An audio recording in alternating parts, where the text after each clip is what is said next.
son ministère auprès des enfants de Dieu. Le Saint-Esprit poursuit des objectifs précis. L'un des principaux d'entre eux consiste à les conduire à cette position au Christ, qui n'est plus une simple théorie, mais une connaissance expérimentale de sa vie de résurrection. D'étape en étape, il les initie à cette existence céleste qui est celle de Christ, et que nous sommes appelés à partager déjà sur cette terre.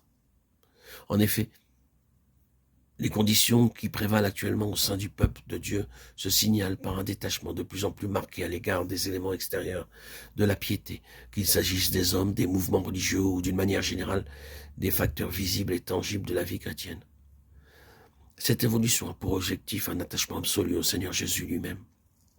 L'Antéchrist va bientôt paraître et il se manifestera vraisemblablement sous le couvert d'un soi-disant christianisme mondial qui se donnera comme le représentant du progrès et prétendra travailler au relèvement social et moral de l'humanité. Des foules seront entraînées après lui, et ceux qui voudront rester en dehors d'un tel mouvement seront montrés du doigt et frappés d'ostracisme. C'est en vue de ce moment-là que Dieu prend ses dispositions, cherchant à donner au Seigneur Jésus dans la vie de ses enfants, non plus la première place ou la plus grande place comme c'était peut-être le cas jusqu'ici, mais toute la place, de façon à rendre leur vie absolument solidaire de la sienne. Ils sont nombreux, hélas, ceux qui trouvent leur vie dans le travail, dans les œuvres, dans les mouvements religieux, dans les églises ou les sociétés, dans les entreprises d'une sorte ou d'une autre, dans le voisinage de certaines personnalités ou dans l'intérêt que leur procure un enseignement particulier.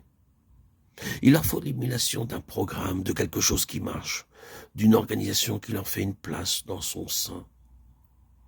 Or, l'enseignement même évangélique suivi pour lui-même peut finir par décontenancer, nous laisser dans une impasse et se révéler incapable d'alimenter la vie.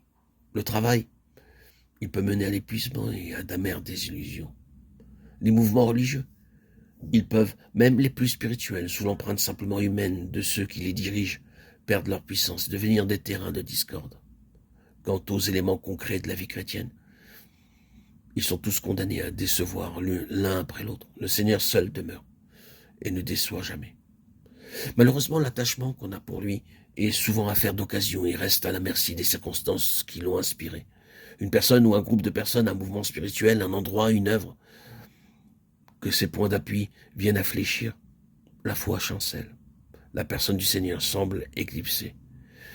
Il en résulte pour la vie spirituelle une douloureuse période d'incertitude et d'obscurité. Ce que nous devons apprendre avant tout et à tout prix, c'est d'avoir en toute chose partie liée avec le Seigneur et de nous faire une bonne foi à la réalité de ce qu'il est et à la plénitude que nous avons en lui. Il faut que la vie soit la nôtre, sa vie soit nôtre.